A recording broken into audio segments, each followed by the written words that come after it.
Halo semuanya, kalau kalian mantengin pergerakan pasar kripto beberapa hari terakhir dan ngerasa sedikit pusing, tenang, kalian nggak sendirian. Kita lagi ada di situasi yang bener-bener unik nih. Bayangin aja, diplomasi geopolitik tingkat tinggi tiba-tiba langsung nabrak buku pesanan atau order book di exchange kripto favorit kalian. Jadi, di sesi bedah materi kali ini, kita bakal kupas tuntas laporan terbaru soal gimana alotnya negosiasi geopolitik antara Amerika Serikat dan Iran itu berdampak langsung ke pasar kripto global. Kita bakal bedah semua data ini khusus dari kacamata investor retail yang pengen main aman. Yuk, langsung aja kita mulai. Oke, ini dia 4 poin utama yang bakal kita bahas. Pertama, dinamika negosiasi geopolitik. Kedua, volatilitas kripto jangka pendek. Ketiga, lonjakan indeks musim altcoin. Dan yang terakhir, indikator kunci buat para investor retail. Sip, kita masuk ke bagian pertama. Dinamika negosiasi geopolitik, lanskap makro. Coba kita lihat gambaran besarnya dulu.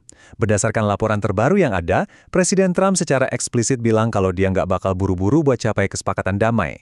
Fokus utamanya benar-benar cuma satu, mastiin kalau Iran nggak punya senjata nuklir. Nah, dia juga nyebutin kalau negosiasi ini lagi ada di tahap krusial banget, dan situasinya bisa berubah kapan aja. Terus, secara objektif, apa sih arti pernyataan ini buat market? Jawabannya simpel, ketidakpastian. Kalian pasti tahu kan, pasar itu paling benci kalau jadwal atau kejelasan dari penyelesaian suatu masalah itu masih abu-abu. Nah, perbandingan ini benar-benar ngejelasin dengan brilian kenapa pasar sekarang lagi kebingungan parah. Di satu sisi kita lihat Presiden Trump yang ngambil langkah super hati-hati dan terukur ya. Istilahnya nggak mau terburu-buru lah ya. Tapi di sisi lain ada laporan dari Marco Rubio yang justru ngeklaim kalau pengumuman kesepakatan damai itu sebenarnya bisa aja rilis dalam hitungan jam. Kebayang nggak sih?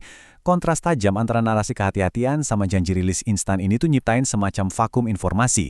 Dan percaya deh, di dalam ruang kosong inilah volatilitas pasar mulai bergerak liar. Lanjut ke bagian 2. Volatilitas kripto jangka pendek. Reaksi pasar. Data yang satu ini tuh menceritakan semuanya. Kelihatan jelas banget ada perpecahan fokus di pasar. Coba perhatiin, aset-aset raksasa kayak Bitcoin dan Ethereum kelihatan ngalamin stabilitas yang sangat hati-hati, pergerakannya anteng aja di kisaran 1%-an. Ibaratnya, mereka lagi dijadiin tempat berlindung sementara gitu. Tapi, coba lirik altcoin kecil kayak Saros. Wah, harganya terbang liar sampai lebih dari 37%. Terus di waktu yang sama, Eden malah nyungsop hampir 16%. Ini ayunan yang drastis banget kan? Jadi poin krusialnya gini, volatilitas ekstrim di altcoin yang barusan kita lihat, itu bukan sekedar fluktuasi acak. Buat kalian para investor retail yang cermat, ayunan belasan sampai puluhan persen ini tuh bukti nyata kalau pasar lagi deg-degan banget ngerespon setiap headline berita yang keluar. Selama status kesepakatan geopolitiknya masih ngambang, para spekulan tuh bakal loncat ke aset-aset berisiko tinggi buat nyari cuan kilat. Makanya pergerakan harganya jadi super gak nentu. Sekarang kita masuk ke bagian 3, lonjakan indeks musim altcoin, pergeseran modal. 67. Yap, menurut sumber data dari CoinMarketCap, indeks musim altcoin alias Altcoin Season Index baru aja meroket tajam ke angka 67.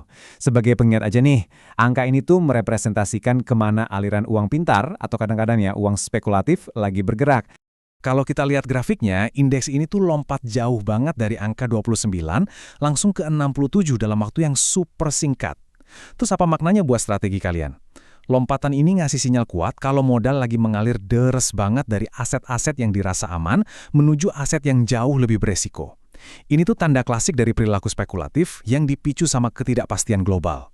Pas investor lagi pada nggak tahu pasti soal hasil akhir negosiasi Timur Tengah, banyak dari mereka yang akhirnya nekat ngambil risiko ekstrim. Terakhir, bagian 4. Indikator kunci investor retail, strategi yang dapat ditindaklanjuti.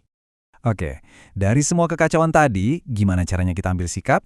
Nah, kalian wajib banget pantau ketat 3 indikator kunci ini. Pertama, pantau tajuk berita makro yang bisa ngaruh ke negosiasi. Misalnya nih, sumber laporan kita hari ini juga nyebutin kalau Spanyol nolak AS pakai pangkalan militernya. Terus ada wacana Trump soal ganti pajak pakai tarif. Berita-berita yang kelihatannya pinggiran kayak gini tuh aslinya bisa aja ngerem atau malah ngegas negosiasi utama loh. Kedua, awasi terus momentum indeks musim altcoin. Kalau angkanya makin mepet ke 100, awas, itu tandanya pasar lagi di fase euforia yang lumayan risiko. Dan yang ketiga, perhatian divergensi alias perbedaan antara stabilnya koin berkapitalisasi raksasa kayak Bitcoin sama altcoin kecil yang volatilitasnya lagi gila-gilaan. Divergensi ini tuh ibarat kompas risiko kalian. Sebagai penutup, saya mau ninggalin satu pertanyaan krusial nih buat bahan renungan. Ngelihat gimana pasar bisa gampang banget keombang-ambing cuma gara-gara ucapan seorang politisi? atau berita kilat yang tiba-tiba nongol di layar HP kalian, sebetulnya seberapa besar sih toleransi risiko kalian yang sebenarnya? Di kondisi pasar yang bisa berubah 180 derajat setiap ada notif berita baru, punya strategi yang disiplin itu udah bukan pilihan lagi, tapi wajib hukumnya. Terima kasih banyak udah ngikutin bedah materi kali ini, jangan pernah capek buat belajar, dan ingat, selalu jadikan data sebagai pegangan kalian.